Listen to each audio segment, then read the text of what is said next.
So have you ever been on a Zoom call where the host's audio is so bad that it's just completely distracting and you not only can't pay attention to their lesson, but you maybe tune out completely or even leave the call early?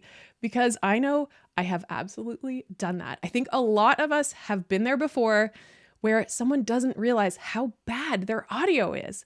When you are making a presentation, you might have the best message in the world, you might have incredible visuals, but that does not matter if your audio is garbage, because it's so distracting that the human brain really struggles to actually sit through that. And I think most of us have experienced that. Sometimes even a YouTube video, I can't get through the whole thing if there's really, really distracting or bad audio.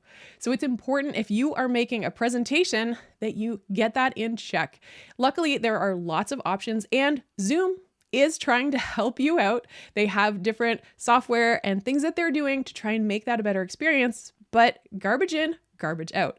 So today we are going to talk all about what mic should I be using for my Zoom calls. Now, I've said this before and I'll say it again. This is not my area of expertise, but I do have personal experience that has taught me enough that I can relay that information to you so that you can make an informed decision if you are thinking about making a change. And I'm going to give a tip for everyone, every single one of us. It's more like an assignment, actually. Less of a tip and more of an assignment, that every single person, if you are participating in Zoom and you have a microphone, that is for you. I'll also share my personal mic buying experience, because I've had a couple of different microphones, and I'll talk about the pros and cons of both, because there are, and really there's a trade-off involved when it comes to microphones. So I'll talk about that actual trade-off. And I may throw in a recent experience with some sales calls, some people pitching their product to me and how their audio actually kind of ruined their chances. Straight up, not gonna lie, it did not help them. So I'll share all of that today as we talk about audio. If you are new and you have not met me before, my name is Kat, and I help people to create more professional and engaging online presentations. And I will fully admit, when I first heard the old adage that people will tolerate bad video but not bad audio, I thought, I'm not sure. I really don't like bad video. But bad audio, as soon as you have experienced bad audio, you don't want to put up with that anymore. So it is true. And for those of you who are joining me live in the chat, I would love to hear from you. What is your biggest Zoom audio pet peeve? What can't you stand? And if you're watching the replay, let me know in the comments, what is your biggest pet peeve? I know for me, it's a toss-up between a really sharp, sudden sound that I'm just not expecting, that's really jarring, or sniffles. I'm just going to put it out there. There's some people with sensitive mics and they don't realize that while they think that they're sitting quietly in the background, their sniffling is actually dragging all of the attention towards their sniffle. And that's a pet peeve of mine as well. Okay, so let's get into this. I'm actually going to start with the tip/assignment. I've decided to change it live, that it's an assignment, is I want you to listen to you on a Zoom recording. And usually when I say record something in Zoom and listen back, I typically will say, do this on your own. For example, if you're practicing a presentation skill, if you're practicing looking at the camera, just throw on a Zoom meeting and record yourself. In this case, I actually don't want you to do that. I want you to listen to yourself on a Zoom call recording where there are other people present. And if you do not have access to one right away, get one together. Have some other people get together on a call, record it, get their permission, although Zoom now says this meeting is now being recorded. Or if you have been part of a recorded Zoom call in the past and you have access to that link, go and watch yourself. What I find is most of us do not rewatch a recorded Zoom meeting that we attended because we were there. Why do we have to watch it again? But this is a gold mine for actually figuring out what you sound like on a Zoom call. What is the quality of your microphone? Because you aren't hearing yourself back. We don't usually monitor ourselves on a Zoom call. So everyone else knows what we sound like, but we don't know what we sound like. So when you watch back that recording, there are a few things that I want you to pay attention to. Now, I want you to listen to yourself, but I also want you to watch. So when I say listen, what are the audio levels comparative to other people? So I I actually didn't notice till later. I was recording a class. I had other people on the call. And when I listened back to the recording, I was way quieter than other people. That has been a common theme for me since changing microphones, which I'll talk about later, is that my audio levels tend to be on the lower side. So I have to be cautious of that. I have to pay attention to that. And I've been slowly working on it. But I didn't realize how much of a difference it was until I was watching back a Zoom call where I was much quieter. And then as soon as another person started speaking, it got way louder, which is also not great for watching a replay. But even in a meeting, if you've probably been in a meeting where one person's talking and the next person's talking and they're so low that you just start bumping up the volume so you can hear them, and then someone else talks and you have to go back down again. It's this whole back and forth thing. So you want to know, what is your audio level relative to others? Is it on the low side, which tends to be where I fall, or is it on the higher side where you come in way louder than other people? Now, I will find that most people will tell you if you're really, really low, because if they can't hear you, they'll often say, I can't really hear you. Your mic is really low. Or if someone comes in really, really high, sometimes people will say, oh, your mic is kind of high, but not always. And I find most people are just too polite or shy or just can't be bothered to actually tell you about something distracting about your sound. And that's why I want every single person to listen to themselves on a recording in Zoom. So audio levels is the first one. The next one is background noises. So noises you aren't intending to make, whether this is typing at your keyboard, whether this is people in the background, if you have an animal that starts to speak up while you are unmuted. So pay attention to that. Also notice, are you tending to leave yourself unmuted even when you're not speaking? I think it's really good practice, especially if you cannot control your background noise, to keep yourself unmuted while you are not speaking. That's always good practice. Everyone should do that. That's Zoom etiquette 101. But listen to the background noises, because you might be used to them and you aren't hearing what it sounds like for another person on the call. Then finally, watch for facial expressions. What I mean is, when you start talking, do people make a face? So if you're way too low, people might go, they kind of lean in and make a face, because naturally we kind of, or at least I'm pretty expressive, we can contort our face because we can't hear something, or people even will lean their mic or lean their ear towards the speaker so that they can hear you more clearly. Or does someone make a jarring back face? Often if there's a really sudden noise, or if your levels are really, really high, people will actually visibly move. Or if you do have a background noise, if you have maybe a pet or something like that, look at people's faces if there's that sudden noise. Or like I said, sometimes unintentional ones like sniffling or chewing or slurping, or these noises you don't realize your microphone is picking up.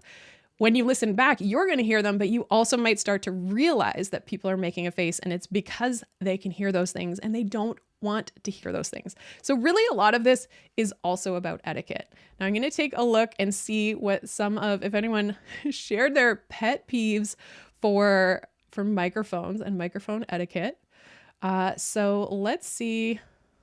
So I see here, my boss's audio is so bad, I just have to leave the Zoom meetings. I'm curious about that one, Callie. Let's see. Did anyone share their pet peeves? I'm just taking a look. Here we go. I love the fact that it's, I think this is the feedback about my stream. Better example. Okay, than anything edited. All right. Yes, Patrick. People can forgive crappy video, but they will tune out bad audio. That is so true.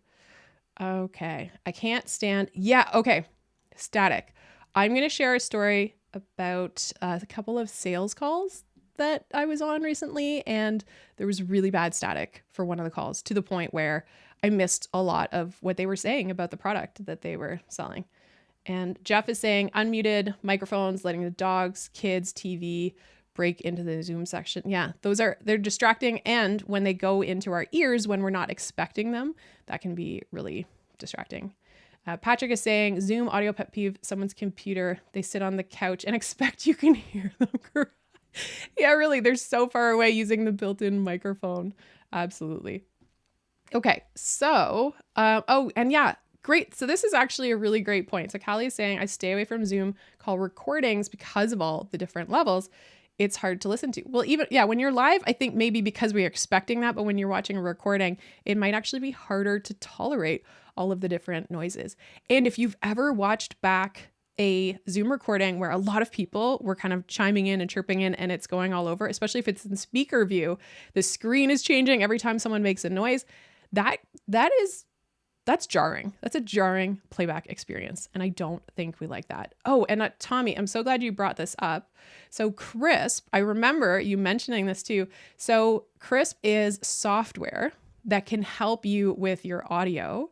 And I believe, Tommy, you can correct me if I'm wrong, but you said it both helps you to block out other people's noises, but also I think it can help you as well. So that is a recommendation. I have it on my list to try, and I just keep on all the things that come up. I haven't tried it yet, but it is on my list to try. Okay, so that's the first thing. That's your assignment or your tip, is to make sure that you listen back to recording, even if it's not long. I know we don't want to listen to those, but that is a reality check, because you're going to hear the things that maybe people aren't willing to tell you. And so some of the examples of things that you might not realize is maybe your mic is actually, if you're maybe wearing headphones that have a built-in mic, are you brushing up against your clothing? Are you typing during a meeting? Are you drinking? Maybe you've got a coffee or a water and people can hear your actual drinking noises, or maybe you have a runny nose. Listening back to those things, so the audio levels, but all those other things, is really helpful. And people don't, because I've been in meetings where I've cringed about something and I didn't tell the person, and it's because it's awkward. And so also props to anyone who gives a nice message and lets someone know about their audio. Maybe that's something I should strive for. All right. When it comes to microphones, we've talked a lot about the distracting. We've talked about listening back and hearing yourself. But now let's talk a little bit about microphones. And this is what I have learned through my personal experience. So one of the things that I first want to go over is mic categories. And I'm going to talk about two. There are actually a lot of different ways that you can classify microphones, but the two that I'm going to talk about today, I think, are the most important for you to understand if you are someone who presents on Zoom and you want to just make sure that your audio quality is coming through. So the first one is understanding how your microphone is connecting to your computer. So first and foremost, the majority of the mics that you're going to see, entry-level mics, are often going to be USB, meaning you can plug them directly into your computer. So you purchase the mic and you plug it in and you are good to go. So that is a very common type of microphone. Now, the other type that you see is XLR. And for a long time, people would throw that word around and I had no idea what it meant. So XLR is going to use a cable that looks like this. So this is an XLR cable, which obviously your computer does not have this built in. So when you have an XLR microphone, it means that you need an interface to connect this to your computer. And so you might be buying an XLR microphone, but you also need an interface that you can connect from your microphone to your computer. So if someone starts throwing around terms like XLR and interface and whatnot, that's what they mean, is basically how are you plugging in your microphone? And so you also might have an option where it has both. There are more and more mics that are coming out that have both options, including the one I have right now. So I have the Shure MV7 podcast microphone, and it has both options. It has USB and XLR. And that is one of the reasons that I ended up changing to this microphone. Previously, I had the Blue Yeti, which is a USB mic only, and that's the only option. Now, the other difference between those two microphones is the next category that I want to share, and that is condenser microphones versus dynamic microphones. And this was an important lesson for me to learn, because I was starting to lose my mind with my Blue Yeti. And I've said this before a few times, but I will say it again. The Blue Yeti was just too sensitive for me. And I didn't understand what was going on. And so I actually did go to an audio store and told a person what my problems were and what I was trying to do. And that was really helpful because they were able to talk to me about my space, about how I could control my, like what was my ability to control my sound and what were my objectives. Because I just started looking at other USB microphones. They were also condenser microphones, but I didn't know that. And so a condenser microphone is going to be more sensitive. And a lot of USB microphones are condenser microphones. And the sensitivity means that they will pick up your sound. They're sensitive to sound, so they will pick them up. So the nice thing about a condenser microphone is that you can have it sitting on your desk. I could have it right now, probably a foot or two away from me, and it would pick up my voice pretty clearly. And that was a nice thing to have. I liked that I could just place my Blue Yeti out of the frame. I could talk into it and it could pick me up very clearly. And also, when it was quiet in here, I liked how it sounded. And I would even have people compliment my audio and say, "Oh, what mic do you have? That sounds nice." But the moment it was anything except me talking, it would pick it up too. Because it was sensitive, it was picking up everything. And so even just putting my hands on my table, if I brushed my hands across the table, the Blue Yeti would pick that up. I was shocked by how much it would pick up. Every keystroke. I actually panicked when I first got my Stream Deck because I was so excited to use my Stream Deck, and the Blue Yeti picked up every single button press. And I've seen other people have the same comment of, "I think I need to return this. These buttons are too loud." And it's actually that your mic is really sensitive and it's picking up those buttons. And I was practicing. I put some foam under the Stream Deck. I was trying to make everything quieter as much as possible, but it was picking it up. And for those of you who are aware, the mystery of the clock is that when I was quiet on my Zoom calls that I was running, people could hear my clock ticking in the background.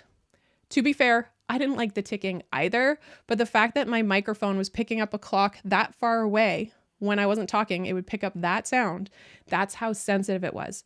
I watched countless videos on how to adjust the gain and the sensitivity and change it. And I just started to, it was driving me nuts. So that was a really big problem for me. And so when I went to the store, they said, well, you might want to consider switching from a condenser mic to a dynamic mic, which is designed specifically to pick up what's directly in front of it. And it's not picking up all of the other stuff. And so that is what I did. I decided I don't want such a sensitive mic. I cannot control my surroundings as well as I would like to. I also have certain things in my production that are going to make noise and I cannot avoid that. So I'm going to switch to a dynamic mic instead. And so that is what I did. However, I tried to have my mic out of the shot because I preferred having the mic hidden, and I had it just below. And I set my settings on the Shure MV7 to far because they had a close and a far option. I thought, okay, that's not that far, but it was too low. So slowly over time, my mic got higher and higher and higher and closer to my mouth. And that is what I'm talking about when I say that there is a trade-off. So when it comes to your microphone and picking one for Zoom, you have to choose between sensitivity and proximity.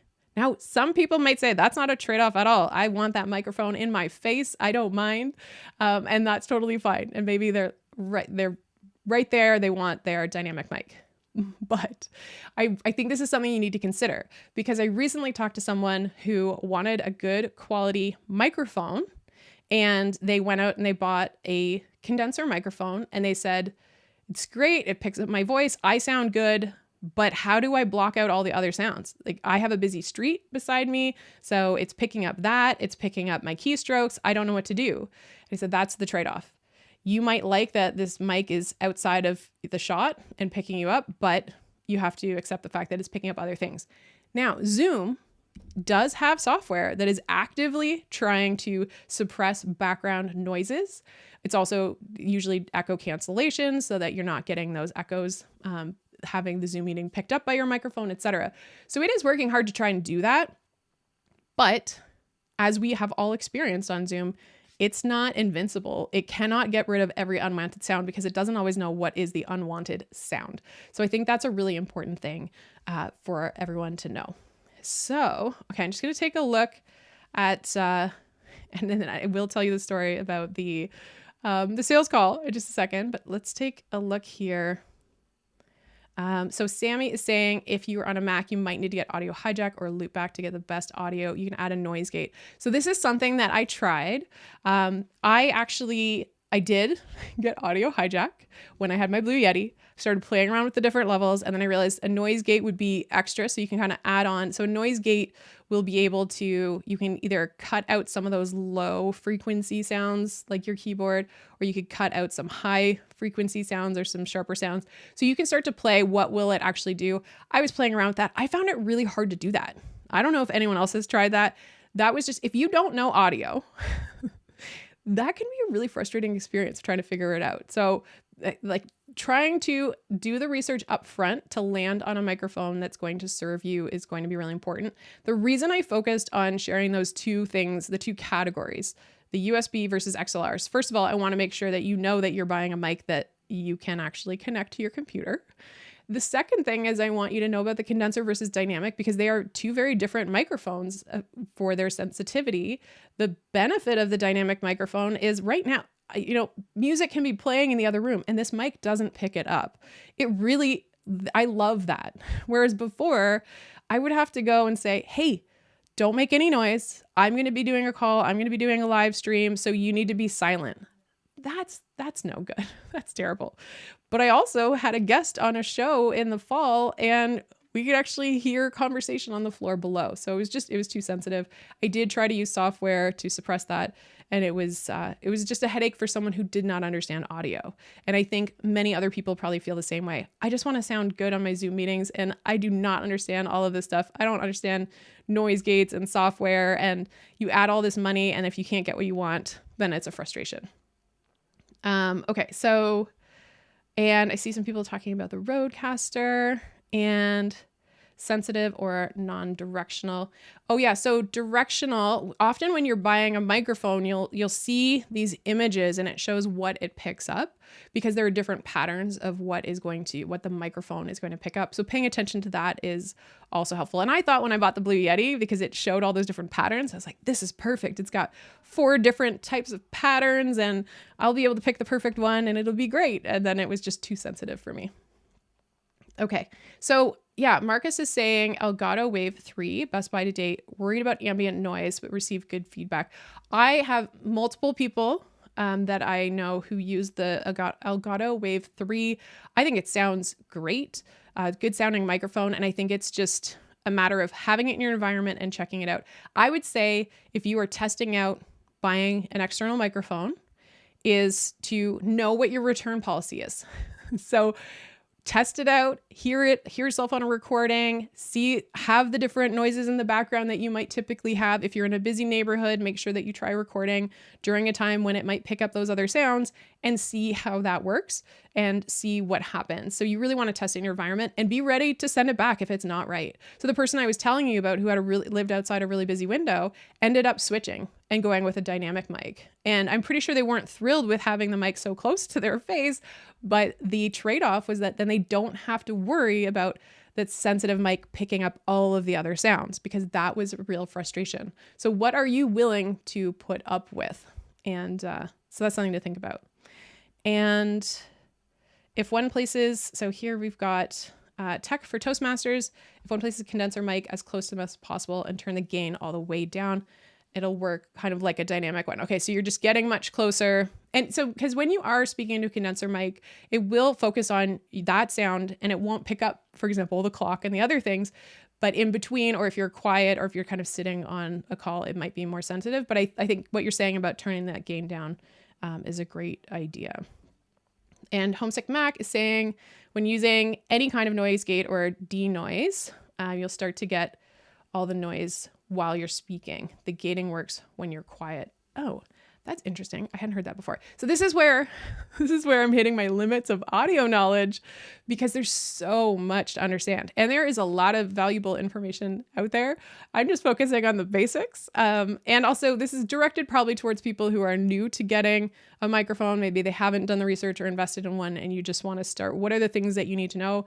So when you keep these things in mind while you're shopping, I think it will just help you and avoid possibly spending money on something that you shouldn't have, or just knowing when to return it and why that is happening and why you're having a frustration.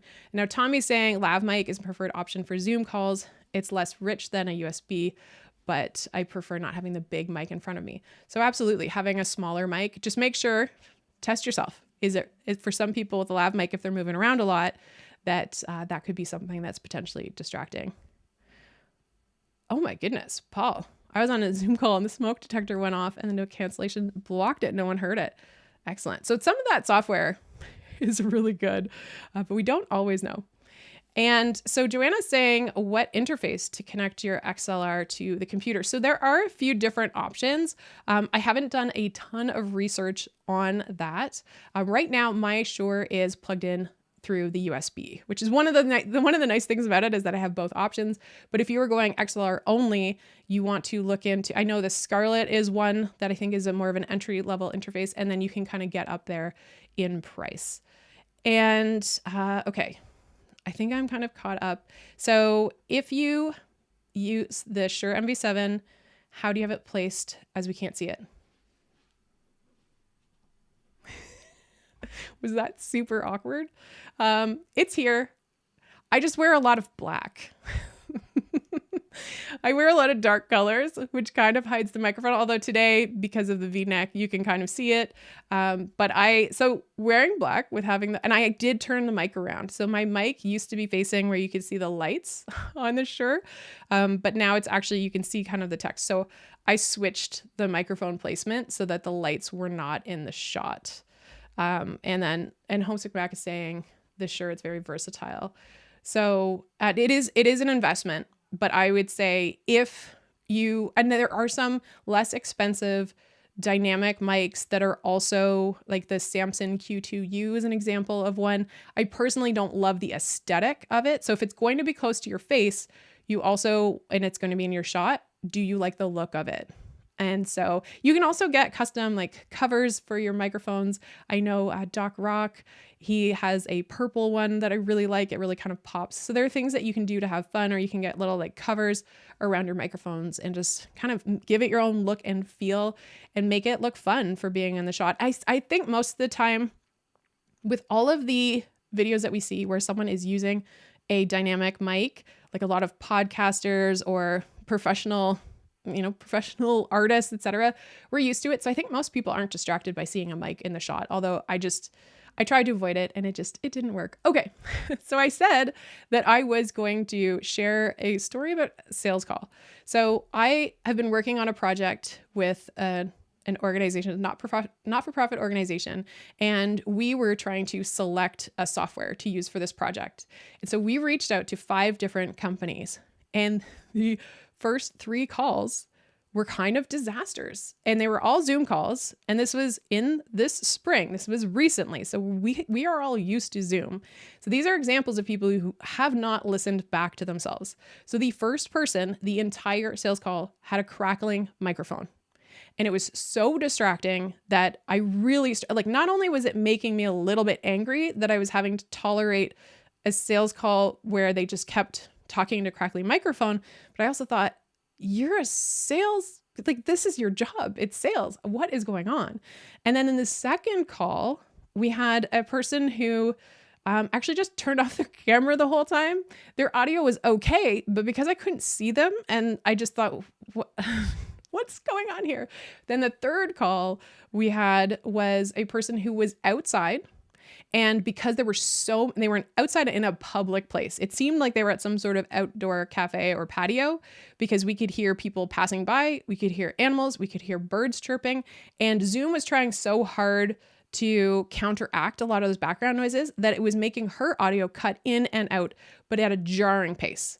And I said to her early on, I think that I can see that you're sitting outside. And I think some of the noises might be causing some audio problems. It's actually hard to hear you. Sometimes it will cut out. And she said, oh, maybe it's my internet. I'll just turn off my camera.